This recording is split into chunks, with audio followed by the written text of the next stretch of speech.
Some thoughts upon the fifth Yahrzeit of my Rabbi, Rabbi Lichtenstein, Yahrzeit Livracha. The Yahrzeit is on Shabbos or Chodesh Nisan, so there'll be shiurim on Sunday. I posted the shiurim to various social outlets, social media, so the yeshiva is putting together many shiurim. I'm giving one of them Mezes Hashem.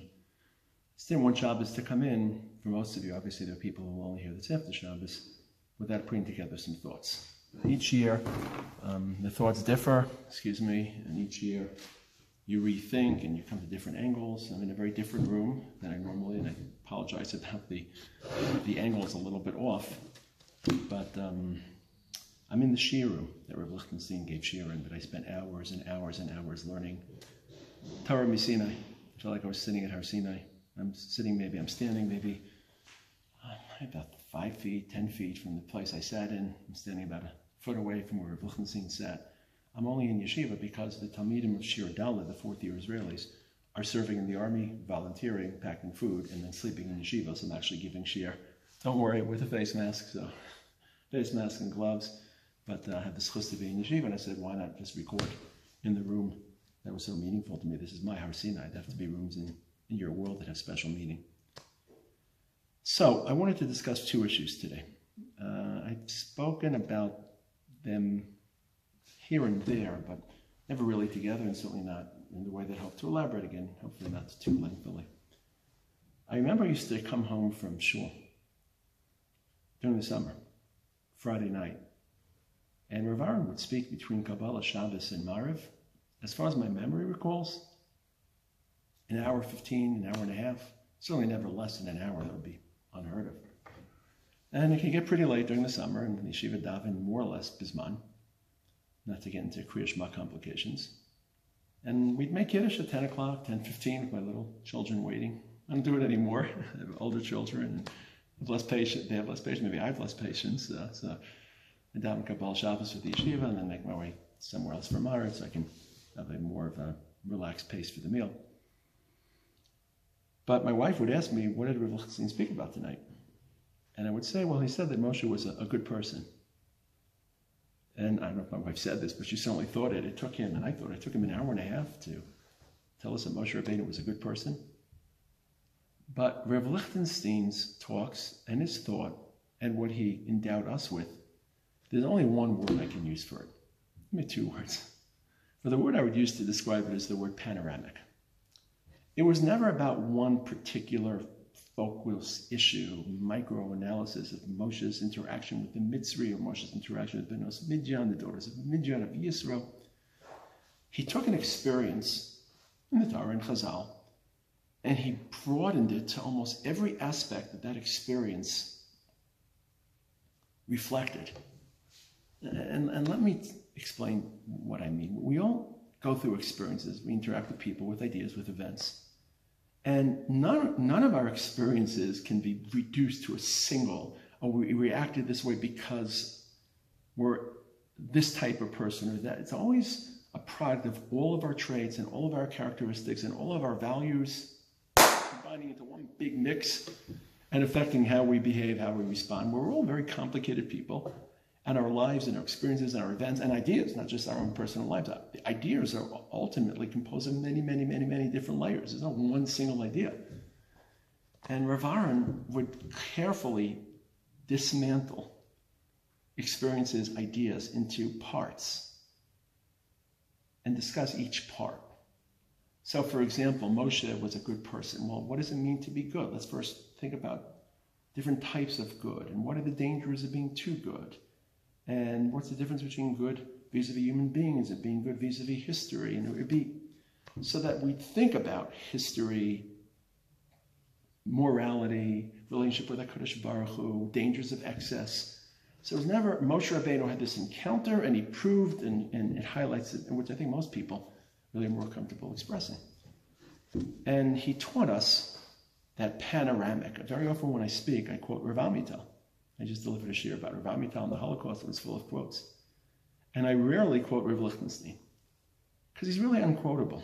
And what I mean is, when I think about Rav Amital, I could find the story that taught me the following lesson, the phrase that highlighted the following value.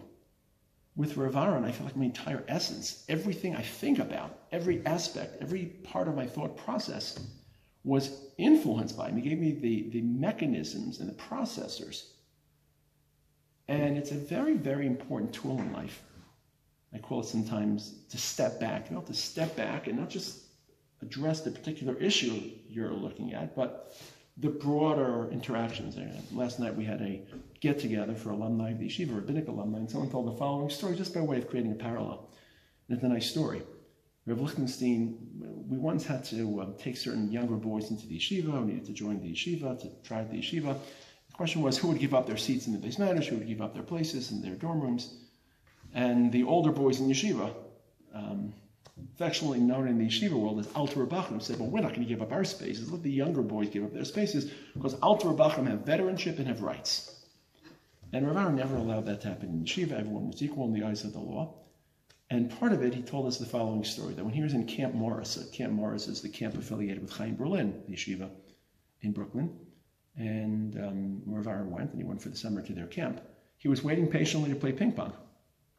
And as his turn came, as a youngster, an older boy came and shoved him aside and said, we have rights because we're the Alter Rebachim and we can play whatever we want, and you just have to wait till we're finished. And Rav Aharon was so scarred by that. I must have heard that story 15 times from Rav Aharon.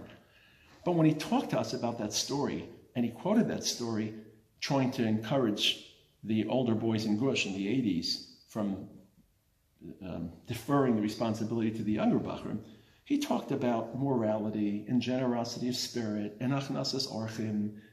And then he talked about what does veteranship mean? Does veteranship mean you have rights or duties? So all of a sudden, a localized question that clearly had a moral underpinning, and you could have clearly spoken about it in moral terms of this isn't right and you should be more forgiving, all of a sudden exploded into hachnasas orchem if you're an older boy, into compassion, into forbearance, and it taught us so much about the way we process life and we process ideas and events and relationships, because it's never really one-dimensional.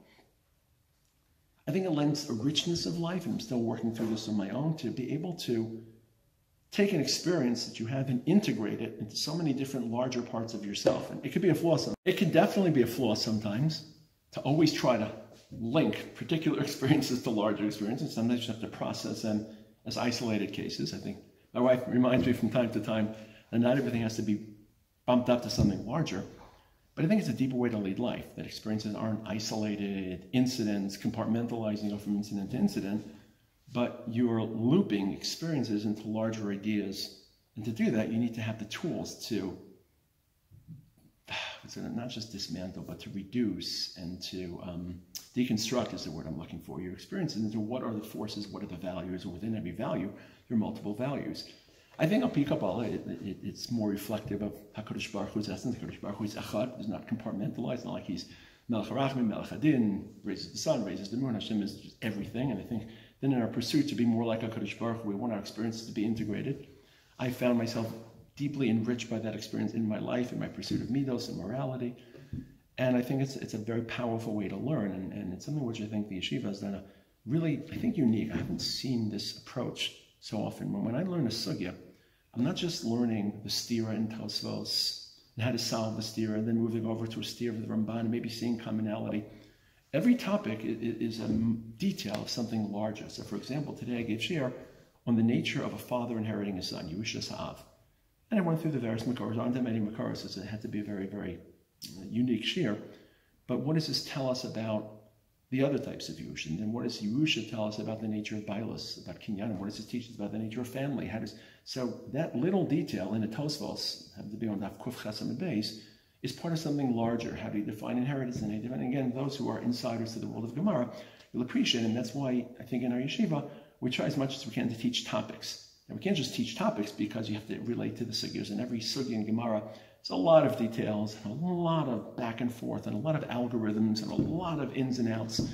But can you have the mental rigor to delve into those details and then try to build a topical approach to HaKadosh Baruch Hu's Ratzon? So it was Rav Lichtenstein's panoramic thought, another word for it is systemic or systematic, that he was able to help us see experiences, ideas, interactions. They're not one-dimensional. They're not one variables. There are many, many, many variables to them, And the more you're aware, the deeper your experience, the deeper your understanding, the more integrated your experience. So that's the first trait that I was thinking about this year, panoramic. And I hope that if you've heard me speak before about certain issues, I hope there's a small little tonality of that it's not just looking at the micro issue, but trying to broaden it historically, morally, interactively, what are the parallels, and I think that Talmidim or people that have this, it's certainly Talmidim of Lichtenstein, it's something that has to be endowed. It's an orientation, it's a way to view life and a way to process your life and your learning, and I think it's a very rich way to lead life, and as I said before, I think it's more reflective of HaKadosh Baruch Hu's integrity and of the integrity of Torah, the integrity of the human condition. The second aspect I've been thinking about is the definition of a gadol, and certainly it's not something I'm going to include in a video, but I would say that a gadol is a deep person, depth of learning, depth of religious experience, depth of piety, but a lot of deep people and a lot of deep religious people. But a gadol combines depth with breadth, with sweep. And I think that in general in life, those two traits are mutually exclusive. There are very, very deep people who are laser focused and understanding a shach and understanding a taz, and it comes at the price of depth, because if you expand too broadly, then that depth will suffer. And then there are very, very broad people who have a broad view of the world and interact with a lot of different values, and sometimes it's the depth that suffers. Can you be pious and deep and raw and driven? So I think a gadol in general should combine the two, and that's what I saw in Rav Lichtenstein. In particular, I'd like to discuss one aspect of the breadth that I sensed. I think in life, we tag ourselves and we say, well, I'm this, and therefore I should act this way, and it can't necessarily be that as well, because they're contradictory and mutually exclusive. Or I'm this, and I'm that type of person in this area, and therefore this is the way I'm going to process and respond and evaluate, and I can't be this as well. And in Rav Lichtenstein, at least I saw this incredible ability to be both. And I think that's what a gadol is, that you're just so broad that you can encompass experiences which for many people seem exclusive rather than cross-pollinating. And I think it gave me, I'm just speaking personally, the confidence to try to integrate those contrasts. And I want to list 5 examples. Rav Lichtenstein was extremely analytical. In shir, we sometimes were exposed in this room. 2-hour shir maybe could cover sometimes 10 different ways to view a machlokas, or 10 different logical approaches. Again, it wasn't one machlokas, but our minds were being trained that Torah is supple, and Torah is flexible, and Elu ve'elu divrei Elokim chayim, and at Har Sinai there were, according to the Maharsha, 600,000 different versions of Torah, not 70 different versions of Torah. And our minds were just taken across this odyssey, and I'll talk about the odyssey later. But sometimes people are too analytical for their own good. And sometimes in life, there are clear black and white moments in which there has to be moral clarity and moral focus. And sometimes people that are too analytical, they analyze everything, and everything can be seen from different angles, have a hard time being also morally focused. And boy, were we exposed to moral indignance and moral fortitude and moral voice. I mean, his whole voice would change. He'd start talking from his gut. It would just get so... I never saw such moral force. I felt like it was in a hurricane, just the moral force that we were exposed to. And of course, what made that moral force so powerful is because we sense that that's who he was. It wasn't just his preaching, it was his behavior and his essence. And there's no, as a friend of mine said, there was no leeway, there was no daylight between his public persona and his personal persona. If you saw him in private, he was the exact same person. What he demanded of us, he demanded tenfold of himself. Most people demand lower of themselves than what they pontificate to other people. There's so many examples. I don't want to belabor the point, but just so many times there's moral righteousness and moral correctness. And I haven't met so many people like that. I've met analytical people, and they're very tolerant and liberal and pluralistic, different approaches, which I think is an important value to understand different approaches. And then I've met very morally driven, clear, straight arrows. They don't really have tolerance for other approaches. Then I found Rav Lichtenstein being able to understand differences and subtleties and nuances, but when there's a moment of moral clarity, you lock in on that and there's no two ways about it. And that's one merging that I sensed in him. Second merging I sensed in him. It's hard for me to describe this to you, but he was the most refined person I ever met. Dignified, elegant, his speech, his dress, his manner. I think he exuded dignity, royalty. He walked into a room, the room froze. There's no other way to say it. Everything stopped and there was this prince in the room. You felt like you were in the presence of royalty because he had perfected his personality on so many fronts, and he worked so hard to be as best a person as he could be. He's really refined, and I think he taught us that that's part of being an Oved Hashem, is carry yourself with dignity, speak with dignity, with respect, not chas v'shalom egocentrism or cockiness, but... And sometimes people that are very dignified, and they speak genteelly, and as we should, and they're very careful, and we call them erliche, sweet people. Sometimes those people have a hard time being the person that chants Yehei Rabbah and that screams Tehillim. Rav Lichtenstein was very refined, but he also knew how to express raw religious energy standing in front of HaKadosh Baruch Hu. I can't describe to you his Birchas HaTorah. I'll just start. Baruch Atah Hashem Elokei. I was screaming. The entire base matters reverberated with his Birchas HaTorah. When he was the Makri on Rosh Hashanah, we felt like we didn't need to hear Tekiyos. That's how much Kavana, and that's how loud. Tekiyos! Screaming. Yehei Rabbah, Tehillim. Some of you are watching. I'm sure you remember this. And sometimes we divide our lives. Well, I'm a refined, sophisticated thinking Jew. My Judaism is thinking about a Blat Gemara, thinking about an idea. And some other Jews, they're the mikveh dippers. They're the Tehillim chanters. They're the screamers. Can you be both? I saw it. So I know you can be both. And I want to try, in my own limited, flawed capacity, to be both.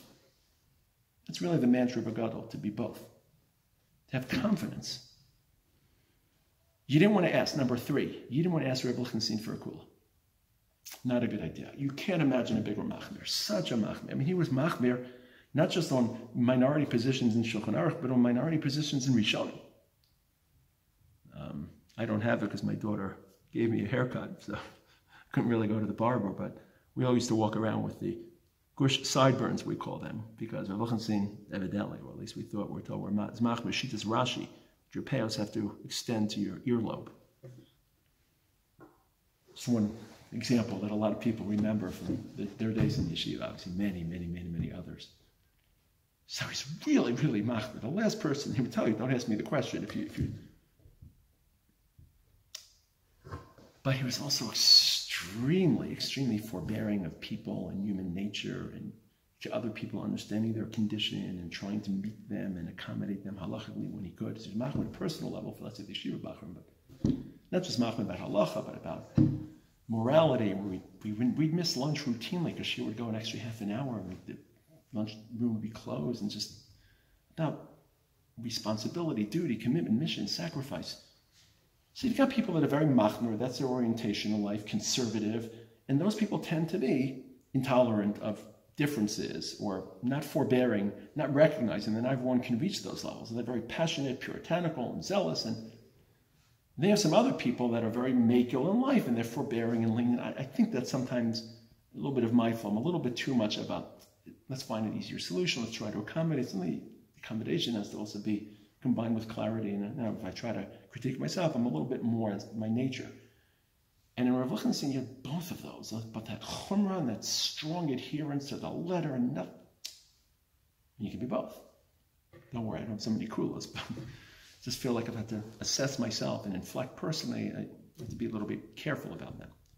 So I talked about his analysis and moral clarity. I talked about his refinement and his moral and his religious energy. I talked about being machmir and being makil, about human nature. You all know about Rav Lichtenstein, his worldliness, Milton, secular studies, appreciating ideas even if it doesn't come from the hearth of Jewish sources. He really respected humanity and human beings, and they could help him become a better Oved Hashem. So worldly, so sweeping. He introduced us to people we'd never heard of. It wasn't just the classics, the Platos, the Aristotles, the Shakespeares, the Milton. These unknown 19th century English theologians who fought secular movements that he learned from. It was eerie. You felt as if the entire world was at your disposal, and the panoramic nature of his conversation wasn't just the ideas he talked about, but the people that entered the room. And then I sat in this room, learning Bava Kama, Sukkah, Nidarim, Bava Basra, Avodah Zarah, Gittin, Me'ilah, and the world shut down. There was nothing more important than the Diuk and the Rambam or the Chiddush and the Chaim. And it's not just to him, you just could care less about the world. The eternity, the self-sufficiency, the centrality of Torah was overwhelming. There's nothing more important than Pshat in the Sukkah, or Pshat in Tosas, or a Diuk and Reb Chaim. Nothing. And again, we know people that are very worldly and they tap into a worldly base. You know, people for whom it's Torah and only Torah. It was just staggering to see someone who would just combine both. It was just uncanny. Again, it's a confidence. We try to be as best we can. And then one final issue, and I know it's getting a little lengthy, but I just really wanted to commit these ideas to thoughts. If I say the word Aharon, the name of Aharon Lichtenstein to you, most people play word game association, intellectual, smart, bright, worldly. I must think about him, depending what my day is like, but if I have time to think 5, 6, 7 times a day, rarely about his ideas, more often just how kind he was, how sweet he was. I just feel, he once told us a story that they said about Shlomo Zalman, I think it was, or Shlomo Zalman said about someone. He was very close to the Shlomo Zalman Auerbach. Even if he weren't such a big Talmid Chacham, Esvet Zayin, the Sheinste Yid in Yerushalayim, would have been the nicest Jew in Yerushalayim. Rabbi Aharon told us that story about someone else. That's you, Rabbi. You've never met a kinder person in your life, a more genteel person, a nicer husband. And those who knew him firsthand, it's shocking for people to hear this because he was so frightening, because he inspired such awe. And I'll talk about this at some other point. The awe he inspired. I was just afraid to talk to him because I just felt, I was afraid because he was scary. It's like awe, just something so different, so beyond. But he's such a kind and nice and caring and considerate person. Delicate, genteel, soft. I feel his, when I try to be a better person, I don't always succeed. I feel that presence so, so deeply. I feel that presence so, someone wants to get into the room. At his Shiva, the people that were crying the most were the Palestinian workers from Yeshiva, because every year Rosh Hashanah, when everyone was busy preparing for Rosh Hashanah, he would go to each and every one of them and wish them and their family and their wives and their multiple wives, whose name he knew, and their kids, Shana Tova. And the Makolet owner was crying because, and he hadn't lived in Katamon for 10 years before his Petira, but the Makolet owner was crying because he said, I never met a kinder person. I'll never meet a kind. I know I'll never meet a kinder person. I met kind people. I know that this is my max, the person I met. So can you be intellectual and kind? A lot of people are intellectual and thoughtful, and it's harder for them to exit the world of ideas and enter the world of people and open their hearts and care. And so the message I take this year for myself, and I hope to share, and I hope don't argue for your limitations. There are great people in this world that combine experiences and ideas that seem to you to be contradictory. But if in your heart you're an Oved Hashem, and your behavior manifests that because of your halachic fidelity and your Talmud Torah. So the core is solid. Around that core, you could link many different hubs. And even though those spokes, maybe even spokes, those spokes may seem to be contradictory, they can be integrated. May his neshama have an aliyah, and may he be a me'elis yosher for Am Yisrael during these very, very difficult times.